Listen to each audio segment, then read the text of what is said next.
ঘন কুয়াশায় ব্যাহত হচ্ছে নৌযান চলাচল, বোরোর বীজতলা ক্ষতির আশঙ্কায় কৃষকরা।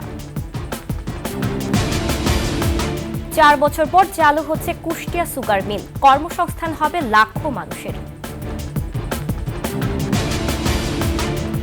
সুগন্ধি লিলিয়াম ফুলের পরীক্ষামূলক চাষে সফলতা, আগ্রহী হচ্ছেন চাষিরা।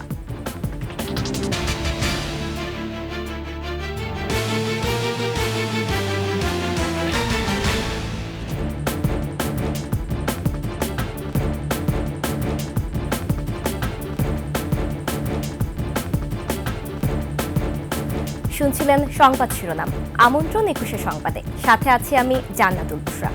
দর্শক, 21 টেলিভিশনের সংবাদ একসাথে সরাসরি দেখতে পাবেন আমাদের ফেসবুক পেজ www.facebook.com/2124 অনলাইনে। এছাড়া সাবস্ক্রাইব করতে পারেন www.youtube.com/@21 চ্যানেলে।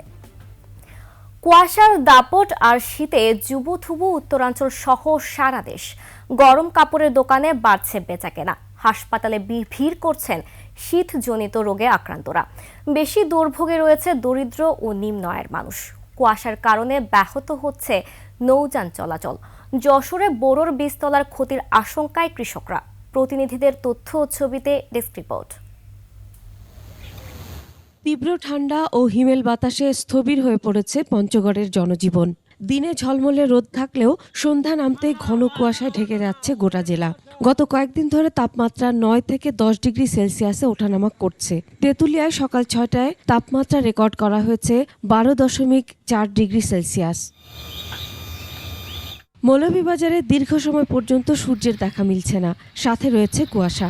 কনকনে ঠান্ডায় জনজীবনে নেমে এসেছে দুর্ভোগ। এ অবস্থায় গরম কাপড়ের দোকানে বেড়েছে ভিড়। ভোগান্তিতে চা শ্রমিক ও নিম্ন আয়ের মানুষ। আমাদের শ্রীমঙ্গল অনেক ঠান্ডা, সরকার যদি আমাদেরকে কোনো সাহায্য করে, কম্বল দেয়। দক্ষিণের জেলা ঝালকাঠিতে জেঁকে বসেছে শীত। ঘন কুয়াশা আর তীব্র শীতে বিপর্যস্ত জনজীবন। কুয়াশায় ব্যাহত হচ্ছে নৌযান চলাচল। বেশি দুর্ভোগে দিনমজুর, বয়স্ক ও শিশু। হাসপাতালগুলোতে ভিড় করছেন শীতজনিত রোগে আক্রান্তরা। কুয়াশা, তারপরে সব দিক দিয়ে একটু বেশি ঠান্ডা পড়ছে। শীতের যন্ত্রণা আমরা সুস্থ কাজ করতে পারতেছি না। চুয়াডাঙ্গায় কুয়াশা ও ঠান্ডা বাতাসে বিপর্যস্ত হয়ে পড়ছে সাধারণ মানুষ। ঠান্ডার কারণে খেটে খাওয়া দিনমজুর ও শ্রমজীবীদের সবচেয়ে বেশি দুর্ভোগ পোহাতে হচ্ছে। এই ঠান্ডায় মানুষ কাজ করা খুব সমস্যা হয়ে যাচ্ছে। যশোর অঞ্চলে শীতের পাশাপাশি বেড়েছে কুয়াশা। লাগাতার কুয়াশায় বোরোর বীজতলা নিয়ে দুশ্চিন্তায় কৃষকরা। তারা বলছেন, আরও কয়েকদিন কুয়াশা অব্যাহত থাকলে ক্ষতির মুখে পড়তে হবে। কুয়াশা পড়ে এগুলো সব নষ্ট হয়ে যাচ্ছে, বীজগুলো পাতা লাল হয়ে মারা যাচ্ছে। এ অবস্থায় ধানের চারাগুলো কোল্ড ইনজুরি থেকে রক্ষায় নানা পদ্ধতি অবলম্বন করছেন কৃষকরা। রাত থেকে সূর্য ওঠা না পর্যন্ত পলিথিন দিয়ে মুড়িয়ে রাখছেন ধানের চারা। আমি পলিথিন দিয়ে 3 দিন পরের থেকে ঢেকে এই পর্যন্ত রাখেছি। যদি পলিথিন দিয়ে ঢাকিয়ে দেওয়া হয় তাহলে ওটার সবুজ থাকবে। শঙ্কিত কৃষি বিভাগও কোল্ড ইনজুরি সহ ছত্রাক প্রতিরোধে কৃষকের পাশে দাঁড়ানোর আশ্বাস দিয়েছেন কর্মকর্তারা। রাত্রিবেলা কুয়াশা পড়ে, সেক্ষেত্রে পাতাতে লাল হয়ে যায়। এই জন্য আমরা কৃষকদেরকে যেটা বলছি যে ছত্রনাশক, বিশেষ করে বিভিন্ন ছত্রনাশক ব্যবহার করতে বলছি। সাদা মেশিনের কোম্পানি ওটা দিয়ে আমরা তাদেরকে দিতে বলছি, এবং সকালবেলা কুয়াশার চারার উপর যে কুয়াশা পড়ে সেটা ভেঙে দিতে বলছি।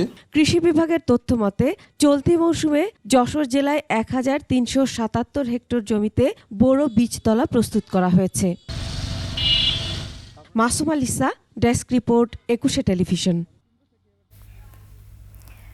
একসময় সুখ্যাতি ছিল এদেশের চিনির, রপ্তানিও হতো বিভিন্ন দেশে। তবে সেই দিন গেছে অনেক আগেই। সময়ের সাথে সাথে কমেছে উৎপাদন, লোকসান গুনতে গুনতে বন্ধ হয়ে গেছে অনেক কারখানা। তবে আশার কথা, 4 বছর পর চালু হচ্ছে কুষ্টিয়া সুগার মিলের চাকা। 60 বছর আগে গড়ে উঠেছিল এই সুগার মিলটি। নানা চ্যালেঞ্জ নিয়েই সামনে এগোতে চায় সংশ্লিষ্ট মন্ত্রণালয়। কুষ্টিয়া প্রতিনিধি জহুরুল ইসলামের তথ্য ছবিতে ডেস্ক রিপোর্ট। একসময় কুষ্টিয়া চিনিকলের চিমনি দিয়ে অনবরত বের হতো আখের রস জালের ধোঁয়া। শোনা যেত আখ মারাইয়ের শব্দ আর শ্রমিক কর্মচারীদের হাঁকডাক, পদচারণা। তবে 4 বছর ধরে পড়ে আছে নিস্তব্ধ, নীরব হয়ে। এতদিনে নষ্ট হয়ে গেছে মূল্যবান যন্ত্রপাতি আর পরিবহনের গাড়ি। ক্ষতিগ্রস্ত হচ্ছে স্থাপনা, মরিচা পড়েছে কারখানার শেডে। ক্রমাগত লোকসানের অজুহাতে 2019-20 অর্থবছরে বন্ধ করে দেওয়া হয় মিলটি। কপাল পড়ে আখ চাষি আর কারখানা শ্রমিকদের। আমাদের 40,000 চাষি ছিলাম, আমি এখনো আমার চাষ আছে, আমার এখনো কুসুর দিয়েছি। তবে শর্ত সাপেক্ষে আবারও চালু হচ্ছে সুগার মিলটি। এই খবরে হাসি ফুটেছে সবার মুখে। প্রাথমিক অবস্থায় প্রথম বছর আমরা প্ল্যান্টেশনে যাব, তারপরে বছর হয়তো বিএমআরই হবে আর কারখানার, এরপরে থার্ড বছর, মানে যদি মনে করি যে আজকেই আমি রেডি, তাহলেও 3 বছর। এখানে যদি 10টা লিভার লাগে, এই আখ চাষ করলে দেখা যাচ্ছে 30টা লিভার এই জমিতে কর্ম করতে পারছে, কর্মসংস্থান বাড়বে, তাতে আমাদেরও সুবিধা হবে। তবে মিলের নতুন যন্ত্রাংশ বসানো সহ রয়েছে আখ চাষের চ্যালেঞ্জ।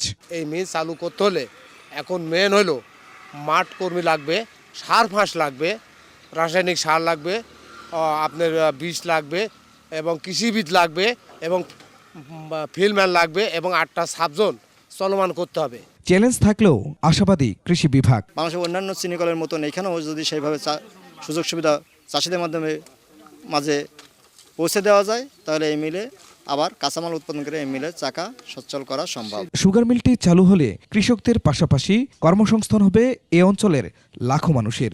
গতি আসবে জেলার অর্থনীতিতে। মুকুল খান, ডেস্ক রিপোর্ট, 21 টেলিভিশন। সুগন্ধি লিলিয়াম ফুলের পরীক্ষামূলক চাষে সফল মাদারীপুর হর্টিকালচার। দেশে এ ফুলের ব্যাপক চাহিদা থাকায় বিদেশ থেকে আমদানি করতেন ব্যবসায়ীরা। ইতোমধ্যে দেশের বেশ কিছু জায়গায় লিলিয়াম ফুলের চাষ শুরু হয়েছে। সুগন্ধি এ ফুল দেখতে প্রতিদিন হর্টিকালচারে ভিড় করছেন ফুলপ্রেমীরা। মাদারীপুর প্রতিনিধি নজরুল ইসলাম পলাশের তথ্য ছবিতে ডেস্ক রিপোর্ট। অপরূপ সৌন্দর্য, নজরকাড়া রং আর ঘ্রাণের কারণে বিশ্বজুড়ে চাহিদার শীর্ষে লিলিয়াম ফুল। ফুলগুলো আকারে বড়, সুগন্ধময়। সাদা, হলুদ, কমলা, গোলাপি, লাল এবং বেগুনি সহ নানা রঙের হয়ে থাকে এই ফুল। দেশে ব্যাপক চাহিদা থাকায় শীতপ্রধান দেশ থেকে আমদানি করা হলেও বর্তমানে অনেক জায়গায় চাষ হচ্ছে লিলিয়াম ফুল। মাদারীপুর হর্টিকালচারের ছোট্ট একটি জমিতে অপরূপ সৌন্দর্য, নজরকাড়া রং নিয়ে সারি বেঁধে দাঁড়িয়ে আছে লিলিয়াম ফুল। আর এ ফুলের সুগন্ধে বিমোহিত হচ্ছেন দর্শনার্থীরা। নেদারল্যান্ডস থেকে আনা বীজ বপনের মাত্র 55 দিনেই গাছে ফুল আসে। ফুলটা দেখে আমাদের খুবই ভালো লেগেছে। এটা বিদেশি একটা ফুল, তো আমরা চাই মাদারীপুরে আরও এরকম ব্যতিক্রম কিছু হোক। নতুন একটা বিদেশি ফুল দেখে আমার খুবই ভালো লাগছে, ফ্যামিলির সবাই খুব এনজয় করেছে। লিলিয়াম ফুলটার নাম শুনেছি, মানে কখনো দেখিনি। নতুন একটা ফুল দেখলাম, ভালোই লাগছে। এটা আসলে বাইরের ফুল। সম্প্রতি বীজ উৎপাদনকারী প্রতিষ্ঠান লাল তীর সিড লিমিটেডের সহায়তায় লিলিয়ামের 50টি কন্দ রোপণ করে হর্টিকালচার সেন্টার। পরীক্ষামূলক চাষের জন্য আমদানি করে বেশ কয়েকটি হর্টিকালচারে ফুলের বাল্ব সরবরাহ করছে প্রতিষ্ঠানটি। ফুলটা বিভিন্ন এখানে যারা নার্সারি আছে, যারা কৃষক আছে, তারা দেখেছে, তারা এটা চাষ করতে আগ্রহ, কারণ এটা ফুল মিনিমাম ঢাকা শহরে 200 থেকে 250 টাকা বিক্রি হচ্ছে, তো এটা বিক্রি করে তাদের লাভ হচ্ছে। এদিকে বাণিজ্যিকভাবে লিলিয়াম ফুল চাষ করে কৃষকরা লাভবান হবেন বলে মনে করছে মাদারীপুর হর্টিকালচার কর্তৃপক্ষ। কন্দ থেকে করা যায় এবং আবার কখনো এটা টিস্যু কালচারের মাধ্যমে প্রপাগেশন করা হয়।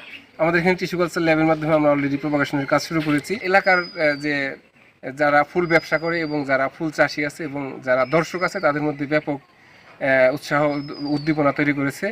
লিলিয়াম ফুল বাণিজ্যিকভাবে চাষ করতে পারলে দেশের চাহিদা মেটানোর পাশাপাশি বাঁচবে বিপুল পরিমাণ বৈদেশিক মুদ্রা। Masum আলিসা, desk report, 21 television. শেষ করছি 21 সংবাদ। যাবার আগে সংবাদ শিরোনামগুলো আরও একবার। ঘন কুয়াশায় ব্যাহত হচ্ছে নৌযান চলাচল, বোরোর বীজতলা ক্ষতির শঙ্কায় কৃষকরা। 4 বছর পর চালু হচ্ছে কুষ্টিয়া সুগার মিল, কর্মসংস্থান হবে লাখো মানুষের। সুগন্ধি লিলিয়াম ফুলের পরীক্ষামূলক চাষের সফলতা, আগ্রহী হচ্ছেন চাষিরা।